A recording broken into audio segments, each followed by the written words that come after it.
Autobiography of ए योगी, एक योगी की आत्मकथा, परमहंस योगानंद जी। आप सभी का पुनः स्वागत है और आप सभी को मेरा नमस्कार। आज का शीर्षक है पश्चिमी देशों के प्रति बाबा जी की अभिरुचि।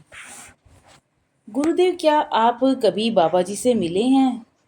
श्री रामपुर में गर्मियों के मौसम में एक रात मैं चमकते तारों की छांव में गुरुदेव के बगल में उनके आश्रम की दूसरी मंजिल की बालकनी में बैठा हुआ था। हाँ, गुरुदेव ने मेरे प्रश्न का उत्तर दिया। उनकी आंखों में अगाध श्रद्धा भाव था। 3 बार मुझे अपने अमर गुरु का आशीर्वाद प्राप्त करने का सौभाग्य मिला है। हमारी पहली भेंट इलाहाबाद कुंभ के मेले में हुई थी। भारत में प्राचीन काल से मनाए जाने वाले इस धार्मिक पर्व को कुंभ कहते हैं। इन मेलों ने सामान्य जन साधारण को हमेशा अध्यात्म की ओर जाने की प्रेरणा दी है। हिंदू हर 6 साल में लाखों की संख्या में हजारों साधुओं, योगियों, स्वामियों और सब तरह के संतों के दर्शन और मिलने कुंभ के मेले में आते हैं। कई ऐसे स्वामी भी होते हैं जो केवल ऐसे धार्मिक उत्सवों में अपनी एकांतवास को छोड़कर जन सामान्य लोगों, सांसारिक पुरुष स्त्रियों को अपना आशीर्वाद देने आते हैं। जब मैं बाबा जी से पहली बार मिला तब मैं स्वामी नहीं बना था, लेकिन मुझे क्रिया की दीक्षा लाहिड़ी महाशय से मिल चुकी थी। उन्होंने मुझे वर्ष 1888 में होने वाले कुंभ के मेले में जाने की प्रेरणा दी थी। उनके प्रोत्साहन से ही मुझे कुंभ मेले को देखकर मैं अचंभित रह गया और ये मेरा पहला अनुभव था। मैं चारों तरफ देख रहा था, लेकिन मेरी नज़र ने मुझे कोई सिद्ध पुरुष सरीखा संत या साधु नहीं दिख रहा था। जब मैं गंगा के पुल के ऊपर जा रहा था तब मैंने एक परिचित व्यक्ति को देखा जो भिक्षा के पात्र को आगे बढ़ाए खड़ा था। ओह, ये मेला तो सिवाय शोर और भिखारियों के अलावा कुछ नहीं है। मैंने निराश होकर सोचा, इसमें कोई आश्चर्य नहीं कि पश्चिम जगत के वैज्ञानिकों जो इतने धैर्य के साथ मानव कल्याण के लिए ज्ञान का विस्तार कर रहे हैं, उनसे ईश्वर ज़्यादा प्रसन्न होंगे, बजाय इन निकम्मों के जो बातें तो धर्म की करते हैं मगर उनका ध्यान भिक्षा पर रहता है।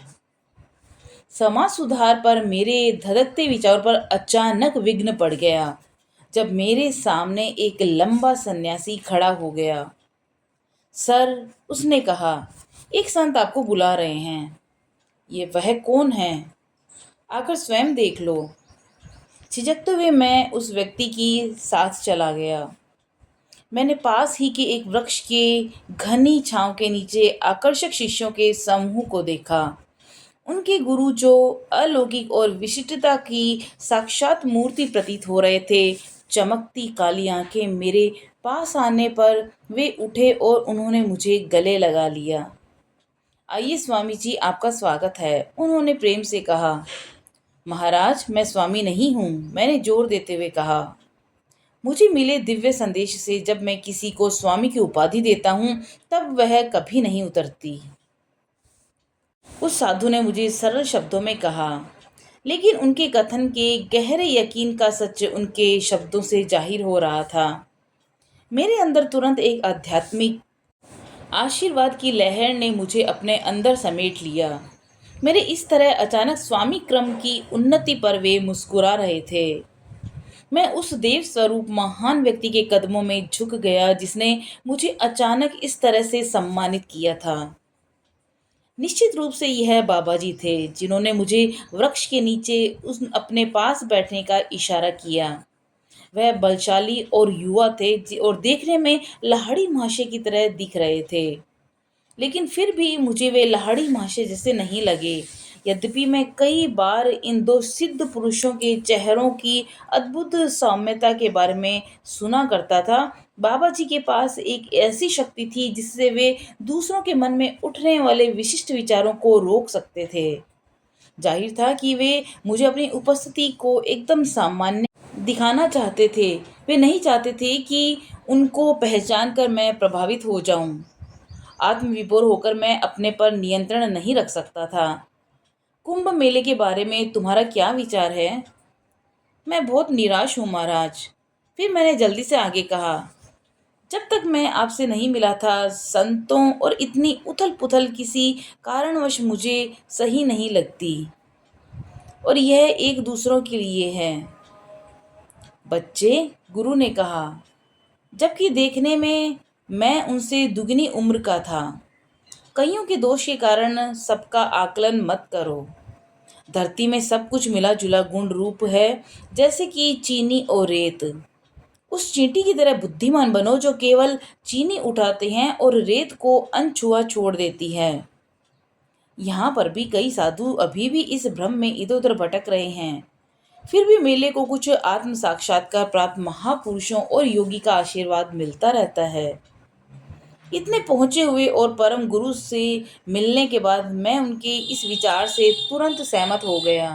गुरुदेव, मैंने अपने विचार प्रकट करते हुए कहा, मैं पश्चिमी देशों के वैज्ञानिक मनुष्यों के बारे में सोच रहा हूँ, जो यहाँ एकत्रित हुए लोगों से कहीं अधिक बुद्धिमान हैं। सुदूर यूरोप और अमेरिका में रहते हैं, विभिन्न जाति और धर्म के हैं, और वे इस तरह के भव्य और दिव्य मेलों से अनजान हैं।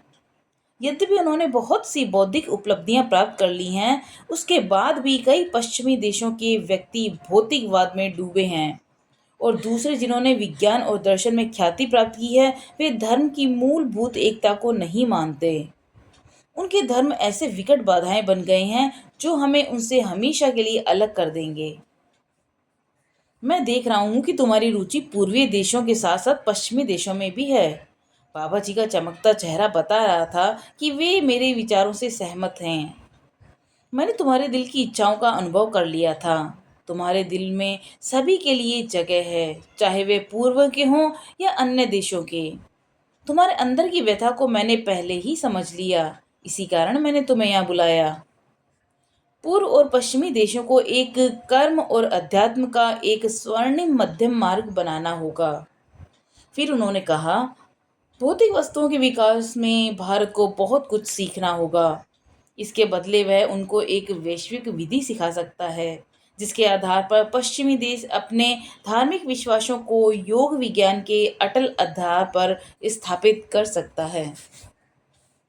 आपको भी स्वामी जी इस भविष्य में आने वाले पूर्व और पश्चिम के बीच समन्वयपूर्ण आदान प्रदान में भूमिका निभानी होगी। कुछ वर्ष बाद मैं आपके पास एक शिष्य को भेजूंगा, जिसे आप पश्चिम में योग सिखाने के लिए प्रशिक्षित कर सकते हैं। मुझे वहां से कई ज्ञान पिपासु आत्माओं की तरंगे अध्यात्म के लिए आती रहती हैं। मैं अमेरिका और यूरोप के कई लोगों में योगी बनने की योग्यता को देखता हूँ, जिसे वे जगाए जाने का इंतजार कर रहे हैं। अपनी कहानी के इस बिंदु पर आते ही श्री युक्तेश्वर जी मुड़े और उन्होंने मेरी तरफ देखा। मेरे पुत्र, उन्होंने चांद की रोशनी में मुस्कुराते हुए कहा, तुम वही शिष्य हो जिसे बाबा जी ने मेरे पास भेजने के लिए कहा था। मुझे ये जानकर खुशी हुई कि बाबा जी ने मेरे कदमों को श्री युक्तेश्वर जी की तरफ निर्देशित किया था। फिर भी मेरे लिए यह सोचना कि मैं पश्चिमी देशों में जाऊंगा बहुत मुश्किल था। मेरे प्यारे गुरु और सरल आश्रम की शांति को छोड़कर जाने का विचार।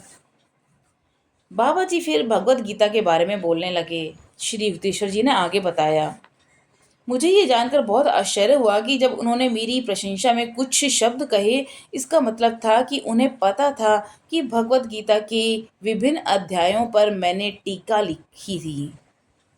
मेरे आपसे एक प्रार्थना है स्वामी जी, कृपा करके एक दूसरे काम की जिम्मेदारी भी आप ही लें। क्या आप एक छोटी पुस्तिका नहीं लिखेंगे जो ईसाई और हिंदू शास्त्रों के बीच मूल एकता के बारे में हो? अपने वैसे उदाहरणों द्वारा जो दोनों धर्मों में हैं, बताओ कि ईश्वर के भक्तों ने भी एक ही प्रकार के सच को अपने अपने धर्मों में बताया है, जो अभी मनुष्यों में आपसी भेद के कारण गुमनामी में है। महाराज, मैंने संकोच के साथ कहा, यह कैसा आदेश है, क्या मैं इसे पूरा कर पाऊंगा? बाबा स्नेह से हंसते हुए बोले, मेरे बेटे, तुम्हें संदेह क्यों है? उन्होंने विश्वास दिलाते हुए कहा कि सच में यह सब किसका काम है और इन सब को करने वाला कौन है। जो कुछ परमपिता परमेश्वर ने मुझसे कहने के लिए कहा, वह सच साबित होकर ही रहेगा। देवतुल्य संत का आशीर्वाद पाकर मैंने अपने को किताब लिखने योग्य महसूस किया। हमारे बिछड़ने का समय आ गया था। मैं बहुत बेमन से अपने पत्तों से बने आसन से उठा। क्या तुम लाहड़ी को जानते हो? संत ने मुझसे पूछा। वह एक महान आत्मा है। तुम्हें भी ऐसा ही लगता है ना? उन्होंने मेरी इस भेंट के बारे में बता देना। फिर उन्होंने लाहड़ी माशियों के लिए एक संदेश दिया। जब मैं बहुत विनम्रता से विदा लेने के लिए झुका तो वे बहुत आत्मीयता से मुस्कुराए। जब तक तुम पुस्तक समाप्त कर लोगे मैं तुमसे मिलने आऊँगा। उन्होंने वचन दिया। आज के लिए अलविदा। अगले दिन मैंने इलाहाबाद से बनारस के लिए ट्रेन पकड़ी। अपने गुरु के घर पहुंचकर मैंने कुंभ के मेले में मिले अद्भुत संत की पूरी कहानी सुनाई। अरे तुमने पहचाना नहीं? लाहड़ी माशी की आंखें नटखट हंसी लिए चमक रही थी। मैं देख रहा हूं तुम उन्हें पहचान ही नहीं सके, क्योंकि वे ऐसा नहीं चाहते थे।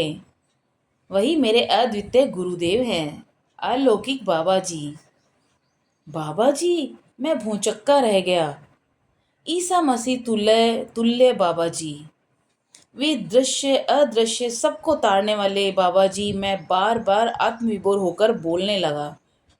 ओह, काश मैं बीते समय को वापस ला पाता। चाहे एक बार ही सही मैं उनके कमल रूपी चरणों में अपनी श्रद्धा और भक्ति दिखा पाता। कोई बात नहीं, लाड़ी माशी ने सहानुभूति प्रकट करते हुए कहा। उन्होंने तुम्हें दोबारा मिलने का वचन दिया है ना? गुरुदेव, दिव्य गुरुदेव ने मुझे आपको एक संदेश देने के लिए कहा है। लाड़ी माशे को कहना उनके इस जीवन की संचित शक्ति अब कम रह गई है। वह करीब करीब शेष है। मेरे इन गहन अर्थ वाले शब्दों को सुनकर लाहड़ी माशे का शरीर कंपित हुआ, जैसे उनके शरीर को विद्युत तरंग ने छुआ हो। एक क्षण के लिए सब कुछ शांत हो गया। उनका मुस्कुराता चेहरा कठोर हो गया। एक लकड़ी की मूर्ति की तरह गंभीर और अपने आसन पर अटल उनका शरीर रंगहीन हो गया था। मैं भौचक्का और भयभीत हो गया था। मैंने अपने जीवन में इतने हंसते और मुस्कुराते गुरु को कभी इतना गंभीर नहीं देखा था। वहां खड़े अन्य शिष्य भी चिंतित हो उन्हें देख रहे थे। उस पूर्ण शांति में 3 घंटे गुजर गए। फिर लाहड़ी माशे ने अपने स्वाभाविक हंसमुख प्रसन्नचित चेहरे के साथ हम सबसे बड़े आत्मीयता से एक एक के साथ बातचीत की। यह देख सबके चेहरों पर जान आ गई। सबने चैन की सांस ली। अपने गुरुदेव की प्रतिक्रिया से मैं समझ गया कि बाबा जी ने निश्चित संदेश द्वारा एक संकेत दिया था। लाड़ी माशे समझ गए थे कि शीघ्र इस शरीर के इस पृथ्वी पर कुछ ही दिन शेष हैं। इतने विस्मय भरे निस्तब्धता यह प्रमाणित हो गया था कि मेरे गुरु ने उसी क्षण स्वयं पर नियंत्रण पा लिया था। उन्होंने इस भौतिक शरीर के संपर्क की अंतिम डोर काट दी थी और नश्वर उस परम तत्व परमात्मा के पास चले गए थे। बाबा जी के उन शब्दों का एकमात्र यही तात्पर्य था, मैं हमेशा तुम्हारे साथ हूँ। यद्यपि बाबा जी और लाहड़ी माशे दोनों ही सर्वज्ञ थे और उन्होंने एक दूसरे से संपर्क करने के लिए मेरी या किसी अन्य माध्यम की कोई आवश्यकता नहीं थी, लेकिन मानवीय नाटक में अक्सर महान लोग इसी प्रकार अपनी भूमिका निभाने का काम करते हैं। अक्सर वे अपनी भविष्यवाणियों के लिए सामान्य तरीका यानी संदेशवाहकों द्वारा अपना संदेश पहुंचाते हैं, जिससे उनके शब्दों का यथार्थ होने से अनेक लोगों को जब इस कहानी का पता चले तो उनके मन में ईश्वर तुल्य गुरु और ईश्वर पर और अधिक श्रद्धा और भक्तिभाव जागृत हो सके। मैंने शीघ्र बनारस छोड़ा और बाबा जी के कहे गए आदेशों को पूरा करने के लिए श्री रामपुर चला आया, जिसमें मैं शास्त्रों पर तुलनात्मक पुस्तक लिख सकूं। श्री युक्तेश्वर जी ने बोलना जारी रखा। अभी मैंने अपना काम शुरू किया ही था, तभी मैंने अपने अमृत प्राप्त गुरु पर एक कविता लिखी जो उनको समर्पित थी। मेरी लेखनी से स्वतः ही मधुर कविता की लाइनें निकलने लगीं। मैंने कभी संस्कृत में लिखने का प्रयास नहीं किया, फिर भी मेरी कलम से संस्कृत में काव्य लिखा गया। रात की शांति में मैं बाइबिल और सनातन धर्म के शास्त्रों के बीच तुलनात्मक अध्ययन को लिखने में व्यस्त हो जाता। प्रभु ईसा मसीह के आशीर्वादमय शब्दों का उदाहरण देते हुए मैंने यह साबित किया कि उनकी शिक्षा और वेदों के श्लोकों के अर्थों में कोई अंतर नहीं है। यह देखकर मुझे परम शांति मिली कि मेरी पुस्तक बहुत जल्दी ही पूरी हो गई। मुझे ये एहसास हो गया था कि यह सब मेरे पास मेरे गुरु महाराज के आशीर्वाद से ही हुआ है। इनके इसके अध्याय पहले साधु संवाद पत्रिका में प्रकाशित हुए। फिर इनको एक किड्डरपुर के शिष्य ने एक पुस्तक के रूप में प्रकाशित किया। सुबह मैंने अपने साहित्यिक प्रयासों को संकलित कर संपूर्ण किया। गुरु कहते गए, मैं यहाँ गंगा के राजघाट में स्नान करने गया। घाट में कोई नहीं था। मैं शांतिपूर्वक वहीं खड़ा सुबह की धूप का आनंद ले रहा था। चमकते हुए पानी में मैंने डुबकी लगाने के बाद मैं अपने घर को वापस जाने लगा। चलते हुए मेरे गंगा के जल से गीले कपड़ों की छप छप की आवाज हर कदम के साथ आ रही थी। जब मैं गंगा किनारे बरगद के विशाल वृक्ष को पार करके आगे बढ़ा, तब मेरे अंदर एक तीव्र इच्छा जागी कि मैं पीछे पलटकर देखूं। मैंने पलटकर देखा। बरगद के पेड़ की छाया में महान बाबा जी कुछ शिष्यों के साथ बैठे हुए थे। नमस्कार स्वामी जी, गुरुदेव की मधुर आवाज निकली, जो मुझे यकीन दिला रही थी कि मैं स्वप्न नहीं देख रहा था। मैं देख रहा हूँ कि तुमने अपनी पुस्तक सफलतापूर्वक पूरी कर ली है, जैसा कि मैंने तुम्हें वचन दिया था। मैं यहाँ तुम्हें धन्यवाद देने आया हूँ। मेरा दिल बहुत तेजी से धड़क रहा था। मैंने उनके चरणों में साष्टांग प्रणाम किया और उनको कृपा याचना के साथ कहा, क्या आप और आपके शिष्य पास ही में मेरे घर आकर उसे पवित्र नहीं करेंगे? परम गुरु ने मुस्कुराते हुए कहा, नहीं मेरे बच्चे, हम उन लोगों में से हैं जिन्हें वृक्ष की छाया प्रिय है। यह बहुत आरामदायक जगह है। मैंने उनसे अनुनय विनय करते हुए कहा, परम प्रिय गुरुदेव, मैं शीघ्र ही कुछ मिठाइयों के साथ वापस आता हूँ। जब मैं कुछ मिनटों के बाद मिठाइयों के साथ लौटा तो देखा उनका दिव्य समूह पर बरगद के पेड़ के नीचे नहीं था। मैंने पूरे घाट को छान मारा लेकिन कोई नहीं मिला। मैं समझ गया था कि उनकी छोटी सी मंडली अपने हवाई पंखों के साथ उड़ गई थी। मैं अंदर से बहुत दुखी हुआ। अगर फिर कभी मिलेंगे तो मैं उनसे बात नहीं करूंगा, मैंने मन ही मन तय किया।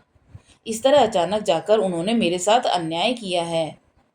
यह प्यार भरी नाराजगी थी, इससे अधिक कुछ भी नहीं। कुछ महीनों बाद मैं बनारस लाहड़ी माशे से मिलने गया। तुम्हारा स्वागत है युक्तेश्वर, उन्होंने कहा। क्या अभी अभी तुम दरवाजे पर बाबा जी से मिले? क्यों नहीं तो, मैंने आश्चर्य से पूछा। इधर आओ। लाहड़ी माशे ने हल्के से मेरा माथा छुआ। उसी क्षण मैंने दरवाजे पर बाबा जी को साकार रूप में एक कमल की तरह खिला हुआ देखा। मुझे अपना पुराना दुख याद आ गया। मैंने झुककर प्रणाम नहीं किया। लाड़ी माशे ने मुझे आश्चर्य से देखा। दिव्य गुरु ने अपनी गहरी आंखों से देखा, तुम मुझसे नाराज हो ना? गुरुदेव, क्या मुझे नाराज नहीं होना चाहिए? मैंने जवाब दिया। आप अपने समूह के साथ हवा के साथ आए और फिर उसी हवा में विलीन हो गए। मैंने तुम्हें कहा था कि मैं तुमसे मिलूंगा, लेकिन मैं वहां कितने समय रहूंगा यह नहीं कहा था। उन्होंने हल्के से हंसते हुए कहा, तुम बहुत ही उत्साहित थे। यकीन मानो तुम्हारे उत्साह और बेचैनी से ही मैं काफी कुछ हवा में विलीन हो चुका था। मैं उनके इस स्पष्ट उत्तर से तुरंत ही शांत हो गया।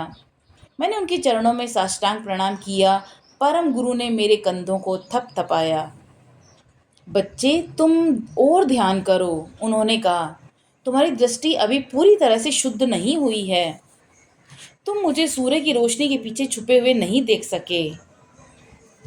आकाशीय मधुर बांसुरी समान मधुर स्वर के इन शब्दों के साथ वे छुपे हुए प्रकाश में आलोक में अंतर ध्यान हो गए। बनारस में मेरे अपने गुरु से अंतिम मुलाकात थी, श्री युक्तेश्वर जी ने कहा। जैसा कि बाबा जी ने कुंभ मेले में भविष्यवाणी की थी, लाहड़ी माशे का गृहस्थ अवतार समाप्ति की ओर था। वर्ष 1895 की ग्रीष्म ऋतु में उनके बलिष्ठ शरीर के पीठ में एक छोटा सा फोड़ा निकल आया। उन्होंने इसके चीर फाड़ के लिए मना कर दिया। वे इस फोड़े के द्वारा अपने कुछ शिष्यों की बुराई वाले कर्मों को अपने शरीर पर भोग कर पूरा कर रहे थे। कुछ शिष्यों ने बहुत जोर दिया कि वे इसका उपचार करवाएं। तब उन्होंने स्पष्ट शब्दों में कहा, शरीर को जाने के लिए कोई कारण चाहिए। जो कुछ तुम लोग चाहते हो तो मैं उसके लिए तैयार हूँ। कुछ समय बाद अद्वितीय गुरु ने बनारस में अपने शरीर का त्याग किया। अब मुझे उन्हें बरामदे में ढूंढने की जरूरत नहीं होगी। मैं अपने जीवन के हर दिन उनके सर्वज्ञ मार्गदर्शन का आशीर्वाद पाता हूँ। कुछ वर्षों बाद स्वामी जी के शवानंद, जो कि एक उन्नत शिष्य थे, उनसे मैंने लाहिड़ी माशे के देह त्याग के बारे में आश्चर्यजनक विवरण सुनने को मिले। केशवानंद ने बताया कि देह त्याग के कुछ दिन पहले वे मेरे हरिद्वार के आश्रम में जब मैं बैठा हुआ था, तब मेरे सामने वे सशरीर प्रकट हुए। फौरन बनारस पहुंचो, इन शब्दों के साथ ही वे अंतर ध्यान हो गए। मैंने तुरंत बनारस के लिए ट्रेन पकड़ी। अपने गुरु के घर में मैंने बहुत से शिष्यों को इकट्ठा हुआ देखा। उस दिन गुरुदेव गीता पढ़ते रहे। फिर हम लोगों को सरल शब्दों में कहा, मैं घर जा रहा हूँ। दुख के मारे लोगों की सिसकियां नहीं रुक रही थीं। शांत हो जाओ, मैं फिर से जी उठूंगा। इन शब्दों के साथ लाहिड़ी माशी ने अपने शरीर को 3 बार गोलाई में घुमाया और फिर उत्तर दिशा में पद्मासन में बैठकर परमेश्वर में लीन होकर महासमाधि ले ली। लाहिड़ी माशे का सुंदर शरीर, जो उनके शिष्यों को इतना प्रिय था, उस गृहस्थ का अंतिम संस्कार विधि विधान विधान के साथ पवित्र गंगा की मणिकर्णिका घाट में पूरे सम्मान के साथ किया गया। केशवानंद ने फिर आगे कहा, अगले दिन सुबह 10 बजे जब मैं बनारस में ही था, तब मेरा कमरा अचानक अद्भुत प्रकाश से भर गया। मेरे सामने लाहिड़ी माशे सशरीर थे। वे एकदम पहले की तरह ही, मगर उनका शरीर युवा, अधिक लावण्यमय और प्रकाशमय था। मेरे दिव्य गुरु ने मुझसे कहा, केशवानंद, यह मैं हूँ। मेरे दाह संस्कार के बाद के अणुओं से मैंने यह शरीर पाया है। मेरा गृहस्थ कार्य इस संसारिक दुनिया से समाप्त हो चुका है, लेकिन मैंने इस धरती को नहीं छोड़ा है। अब मैं अपना कुछ समय हिमालय में और कुछ समय ब्रह्मांड में बाबा जी के साथ व्यतीत करूंगा। मुझे कुछ आशीर्वाद भरे शब्दों को देते हुए वे दिव्य गुरु अंतर्ध्यान हो गए। मेरा हृदय आश्चर्यजनक प्रेरणा से ओतप्रोत हो गया। मुझे भी उतना ही ऊंचा आध्यात्मिक अनुभव मिला जितना ईसा मसीह और कबीर को, जब उन्होंने अपने गुरुओं को उनके भौतिक शरीर त्यागने के पश्चात उनके पुनर्जीवित शरीर को देखने के बाद अनुभव किया था। जब मैं अपने हरिद्वार आश्रम के एकांत में वापस आया, केशवानंद ने बताया कि तब मैंने अपने गुरु की थोड़ी सी पवित्र राख भी ले आया था। मुझे अच्छी तरह से पता है कि देश और काल रूपी पिंजड़े से अब पंछी आजाद हो चुका है, लेकिन फिर भी उनके पवित्र अवशेष मेरे हृदय को असीम शांति देते हैं। दूसरे शिष्य जिनको गुरु ने अवतरित होकर सशरीर दर्शन दिए थे, वे थे संत स्वरूप पंचानन भट्टाचार्य, जिन्होंने कलकत्ता आर्य मिशन संस्थान की स्थापना की थी। मैं पंचानन जी से मिलने उनके कलकत्ता वाले घर गया और मैंने उनसे उनके सालों गुरु के साथ बिताए समय की कहानियां सुनी। बाद में उन्होंने मुझे उनके जीवन की अद्भुत घटना के साथ समापन किया। वह कलकत्ता में पंचानंद जी ने कहा कि सुबह 10 बजे जब उनका दाह संस्कार संपन्न हुआ, लाहिड़ी माशे अपने गौरवमयी शरीर के साथ यहाँ प्रकट हुए। स्वामी प्रणवानंद, 2 शरीरों वाले संत, उन्होंने भी मुझे अपने दिव्य अनुभवों का विवरण बताया। लाहिड़ी माशे के देह त्याग से कुछ दिन पहले प्रणवानंद जी ने मुझे बताया, जब भी वे रांची के स्कूल में आए थे, उन्होंने मुझे उनकी ओर से एक चिट्ठी मिली जिसमें मुझे तुरंत बनारस आने के लिए लिखा था। कुछ कारणवश मैं तुरंत नहीं पहुंच सका। बाद में जब मैं जाने की तैयारी कर रहा था, तब करीब 10 बजे सुबह मैं अपने गुरु के प्रकाशमय शरीर को अपने सामने देकर आनंदित हो गया। बनारस जाने की जल्दी क्या है? गुरुदेव ने हंसकर कहा, अब मैं तुम्हें यहाँ नहीं मिलूंगा। जैसे ही अपने गुरु के शब्दों का अर्थ मुझे समझ में आया, मैं फूट फूट के रोने लगा, यह सोचकर कि मैं अपने सामने केवल एक दृश्य मात्र देख रहा हूँ। गुरुदेव मेरे पास आए और सहानुभूतिपूर्ण शब्दों में कहा, आओ, मेरे शरीर को छुओ, मैं जीवित हूँ हमेशा के लिए। दुखी मत हो, क्या मैं तुम्हारे साथ हमेशा से नहीं हूँ? इतने महान शिष्यों के मुख से इतनी कहानियों का एक ही निष्कर्ष है, एक अद्भुत सत्य सामने है। सुबह 10 बजे जब लाहिड़ी माशे के शरीर को अग्नि को समर्पित किया गया, तब पुनर्जीवित गुरु वास्तव में सशरीर परंतु नए स्वरूप में एक ही समय में 3 जगह अलग अलग शहरों में प्रकट हुए। इस प्रकार जब नश्वर अनश्वरता को प्राप्त कर लेता है, तब मृत शरीर में भी अमृत को प्राप्त कर लेता है, और तब वह इस कहावत को परिचरितार्थ करता है, मृत्यु को विजय ने निगल लिया है। हे मृत्यु, आपका दंश कहाँ है? ओ शमशान, तुम्हारी विजय कहाँ है? तो ये था आज का अध्याय। कल हम पढ़ेंगे अध्याय 37, मेरा अमेरिका जाना। मिलते हैं दोबारा, तब तक के लिए नमस्कार।